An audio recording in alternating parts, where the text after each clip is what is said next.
these young Marines had only read about in history books.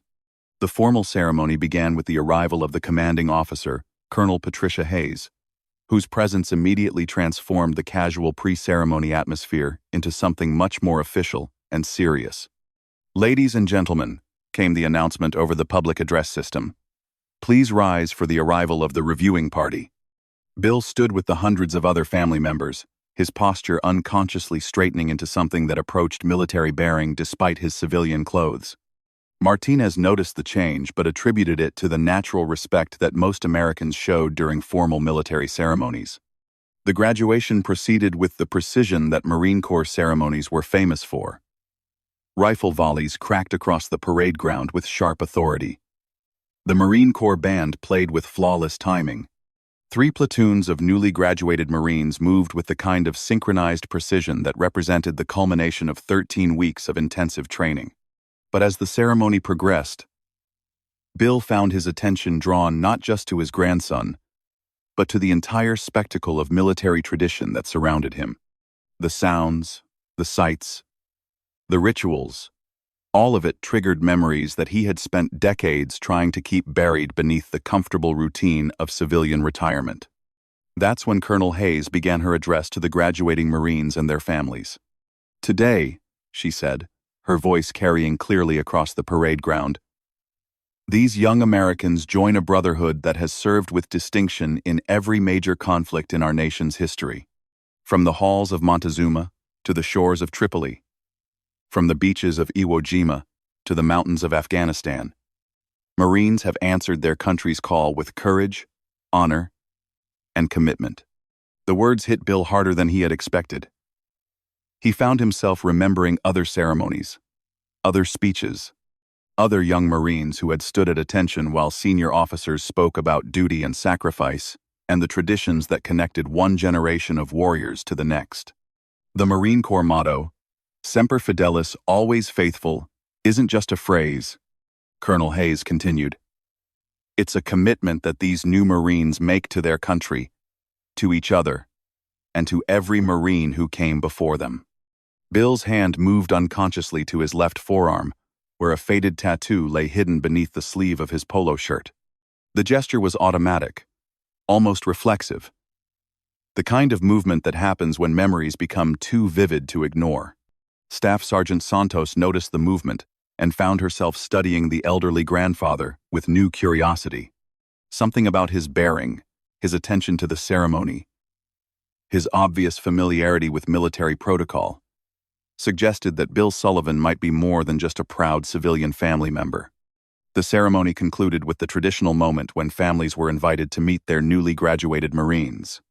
Bill watched as Tommy Sullivan, now officially a United States Marine, approached with the kind of confident bearing that 13 weeks of training had instilled in him.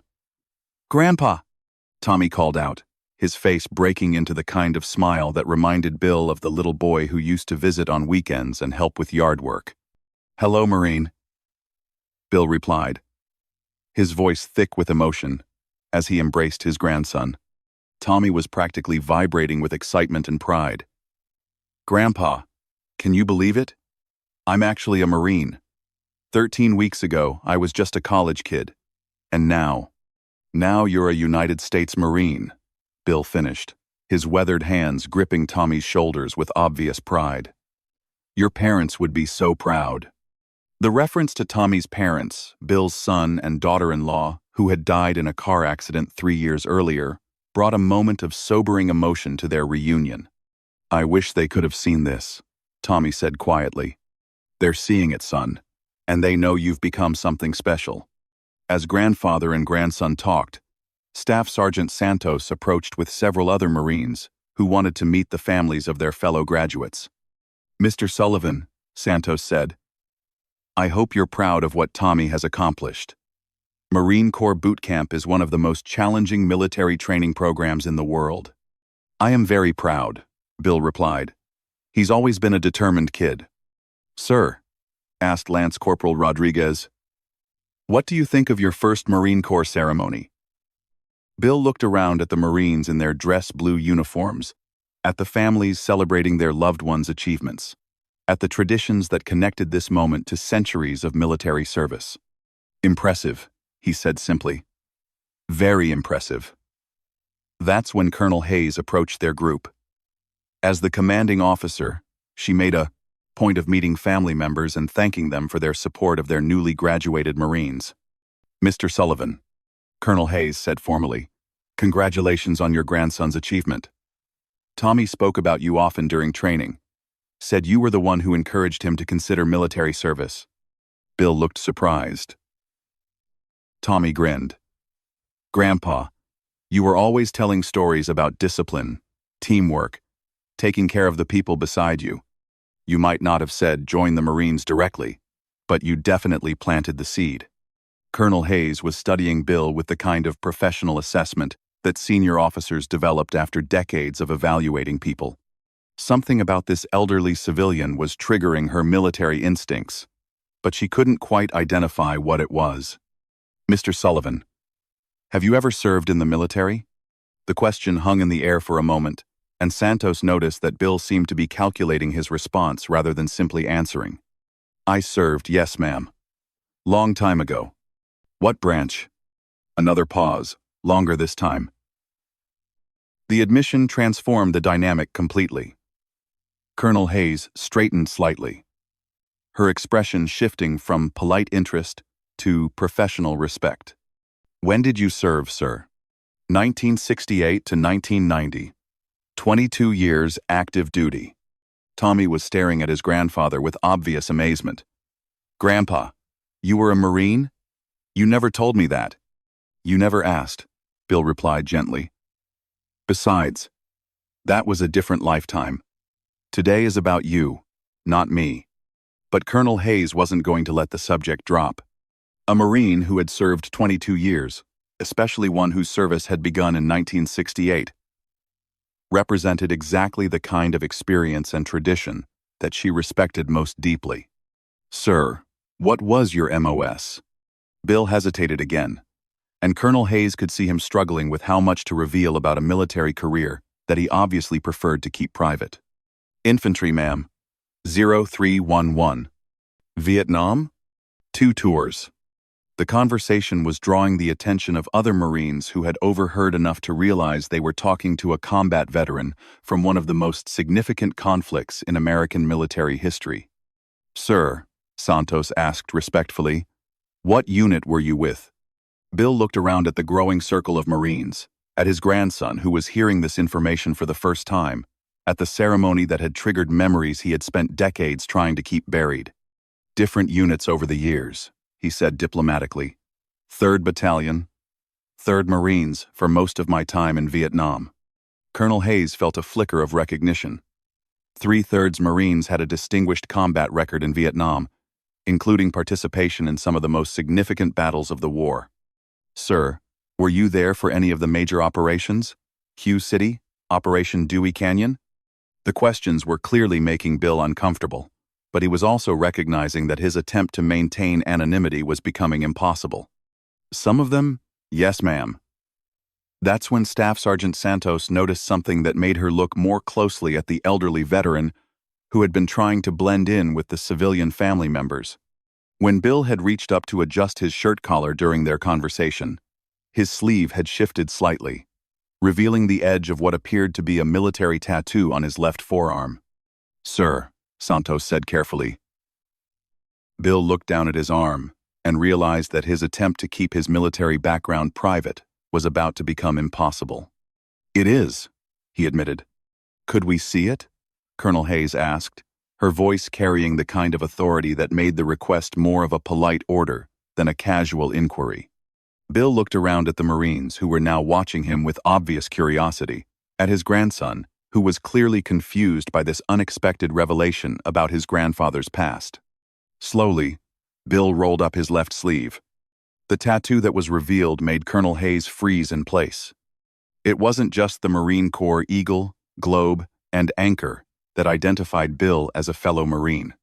It wasn't even the Vietnam service dates that marked him as a combat veteran of that controversial war. It was the small, faded insignia below the main tattoo that made Colonel Hayes's breath catch in her throat. a unit designation that she recognized from Marine Corps history, accompanied by a date that corresponded to one of the most famous battles in the entire Vietnam War. "Sir," Colonel Hayes said, her voice barely above a whisper. "Is that tattoo from Operation Dewey Canyon?" Bill nodded slowly, clearly resigned to having his military background exposed despite his preference for privacy. "Yes, ma'am."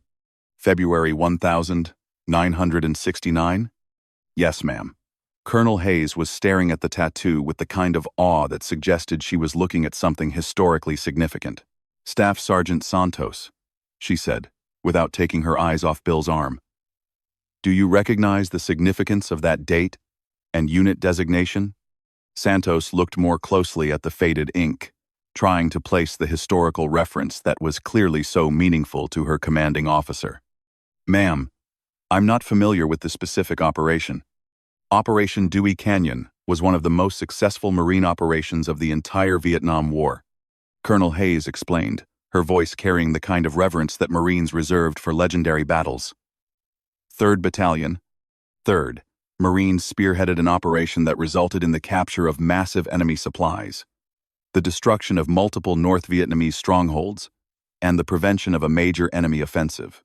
She paused, still staring at Bill's tattoo. But there was one particular action during Dewey Canyon that became legendary in Marine Corps history. A single Marine held a critical position against overwhelming enemy forces for over 6 hours, allowing his platoon to evacuate wounded and preventing a major tactical defeat.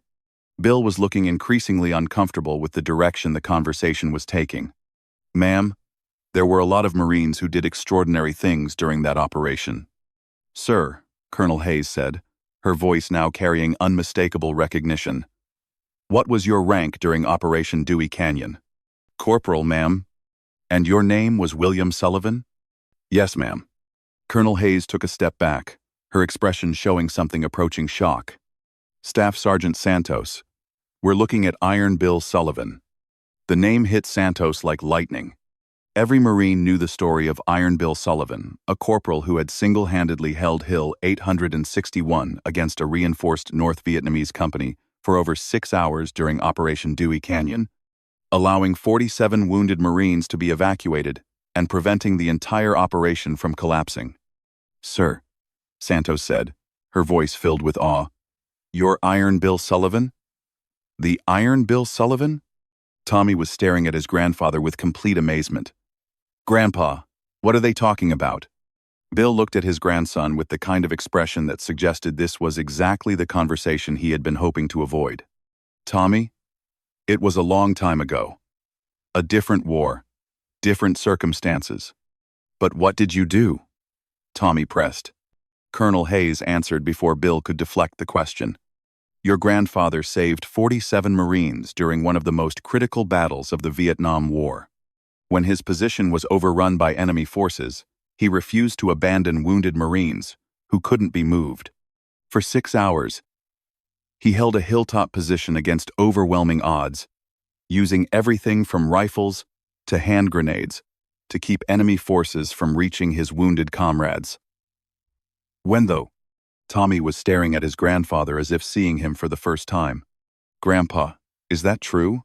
Bill's expression was complicated, part pride, part pain, part reluctance to revisit memories that were clearly still vivid after more than 50 years. "It's true, son. But it's not the whole story." "What's the rest of the story?" Colonel Hayes asked gently. Bill was quiet for a long moment, clearly struggling with memories that were both heroic and traumatic. "I lost 8 Marines that day," he said finally. 8 good Marines, who trusted me to get them home safely. The 47, who survived. They lived because 8 others died. The admission carried the weight of survivors' guilt that many combat veterans carried for decades after their wars ended. "Sir," Colonel Hayes said respectfully, "you saved 47 Marines under impossible conditions. Those 8 Marines who died, they died fighting beside a leader who refused to abandon them. But they still died." Tommy was listening to this exchange with growing understanding of his grandfather's complex relationship with his military service. "Grandpa, What happened after that battle? I spent 4 months in a military hospital recovering from wounds. Then I went back to my unit and finished my tour. Came home. Tried to adjust to civilian life. But you stayed in the Marines for 22 years, Santos pointed out. The Corps was the only place that made sense after Vietnam. Civilian life was difficult, too quiet, too safe, too far removed from the people who understood what we'd been through. Colonel Hayes was studying Bill with the kind of professional respect that she reserved for the most decorated Marines in Corps history. Sir, what decorations did you receive for your actions during Operation Dewey Canyon? Bill was obviously reluctant to discuss his military awards, but the direct question from a senior officer made evasion impossible. Medal of Honor, ma'am. Purple Heart, Bronze Star with V device, few others. The words hit every Marine present like a physical blow. The Medal of Honor was the highest military decoration that the United States could award recognition for valor in action against an enemy force that went above and beyond the call of duty. Tommy felt his legs go weak. Grandpa, you have the Medal of Honor? I have a medal, yes. But Tommy, understand something important. That medal doesn't belong to me. It belongs to the 8 Marines who died on that hill, and to the 47 who lived. I just happened to be the one who survived to accept it. Colonel Hayes realized she was in the presence of genuine military history. Medal of Honor recipients were rare even among combat veterans, and Iron Bill Sullivan was a legendary figure whose actions had been studied at military academies for decades. Sir, she said formally, on behalf of every Marine present, thank you for your service and your sacrifice.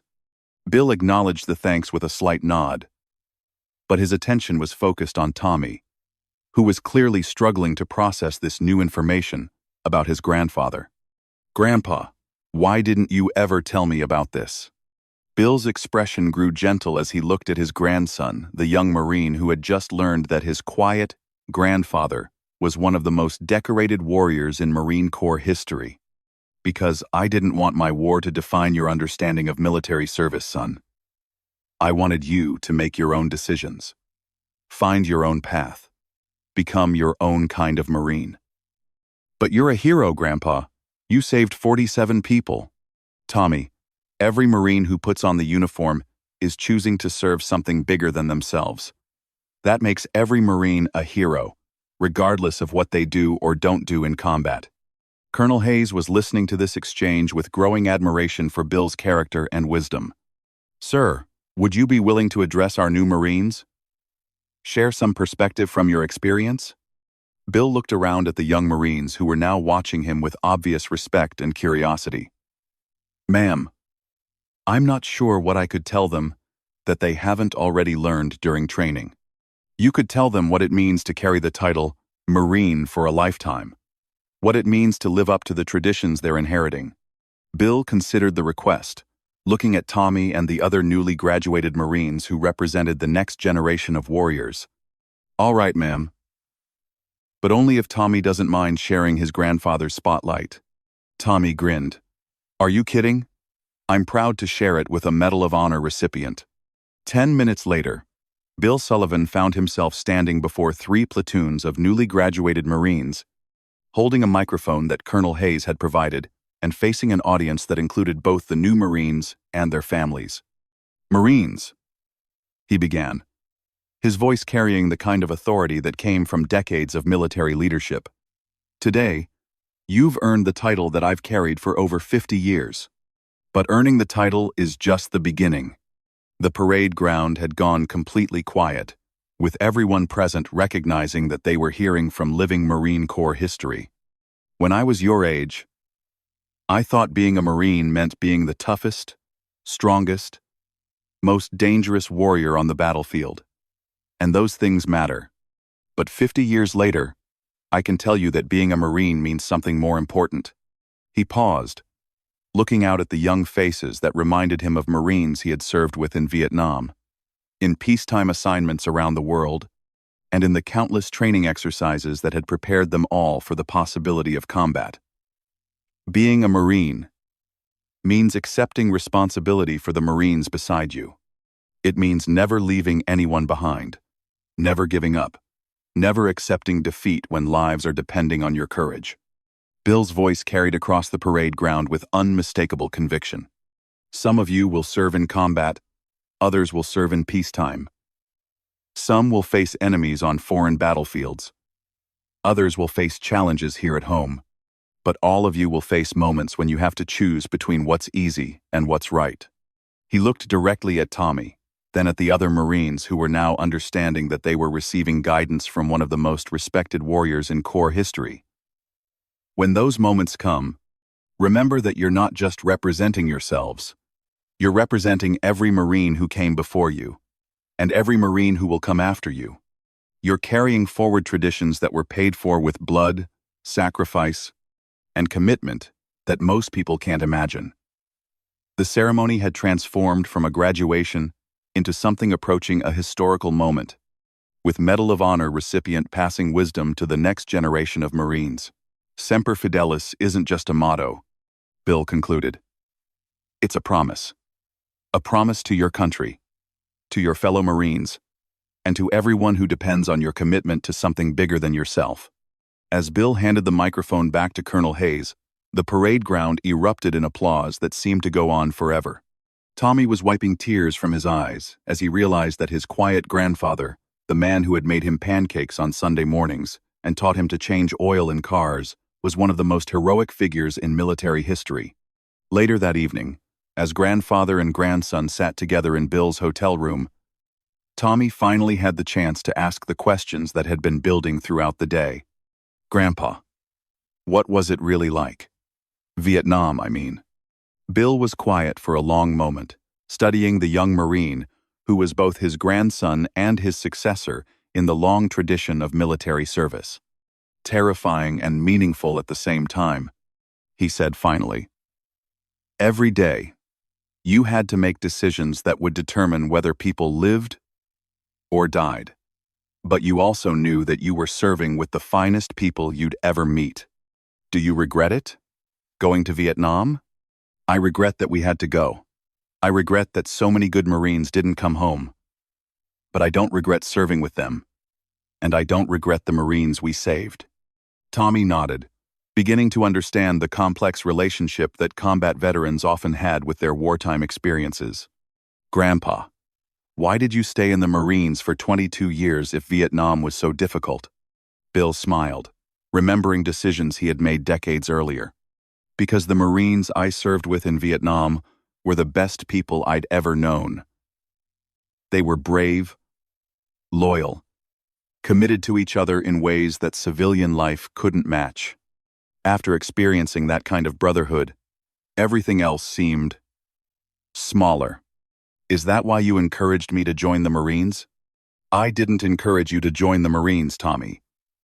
I encouraged you to find something worth serving, something bigger than yourself, something that would challenge you to become more than you thought you could be. Tommy was quiet for a moment, processing the weight of inheriting a family military tradition that he was only now beginning to understand. Grandpa, what do you expect from me? As a Marine, I mean. Bill looked at his grandson with the kind of love and pride that transcended military achievement or family legacy. I expect you to be the kind of Marine that other Marines can count on, to serve with honor, to take care of the people beside you, and to remember that being a Marine is about serving others, not serving yourself. And if I mess up, then you learn from it and do better next time. That's what Marines do, Tommy. We don't quit. We don't make excuses. And we don't abandon each other. 6 months later, Tommy Sullivan was serving with distinction as a Marine infantry rifleman, carrying forward the values that his grandfather had embodied for over 50 years. Bill Sullivan had returned to his quiet retirement, but with a new sense of peace about his military service. Sharing his story with Tommy and the young Marines at Parris Island had helped him understand that his experiences, both the heroic and the traumatic, were part of a larger tradition of service that connected one generation of warriors to the next. The tattoo that had revealed his identity remained exactly what it had always been. Not just a reminder of his own service, but a symbol of the commitment he had made to every Marine who had served beside him and every Marine who would carry the tradition forward. On Tommy's first leave after completing his advanced training, he visited his grandfather with a new tattoo of his own: the Marine Corps, eagle, globe, and anchor, with the date of his graduation from Parris Island. "What do you think, Grandpa?" Bill examined his grandson's tattoo with the approval of someone who understood that such markings represented more than just military service. They represented identity, commitment, and connection to something larger than oneself. "I think it looks like it belongs there, Marine." Tommy smiled, understanding that he had not only inherited his grandfather's military tradition, but had earned his place within it. The gentle grandfather who had come to watch a graduation ceremony had reminded everyone present that heroes don't always announce themselves, that the most important traditions are often carried forward by quiet people who understand that service is about sacrifice rather than recognition, and that the greatest gift any warrior can give to the next generation is the knowledge that they are part of something worth serving. Iron Bill Sullivan had passed on more than military tradition that day. He had passed on the understanding that being a Marine wasn't about individual glory, but about collective commitment to ideals that transcended personal interest. And every young Marine who heard his words carried forward the knowledge that they were inheriting not just a military title, but a sacred trust that connected them to every warrior who had ever worn the eagle, globe, and anchor with honor. The tattoo had told the truth, but more importantly, it had told the story of what it truly meant to be semper fidelis, always faithful to the Marines beside you, the mission in front of you, and the tradition that would outlive you all.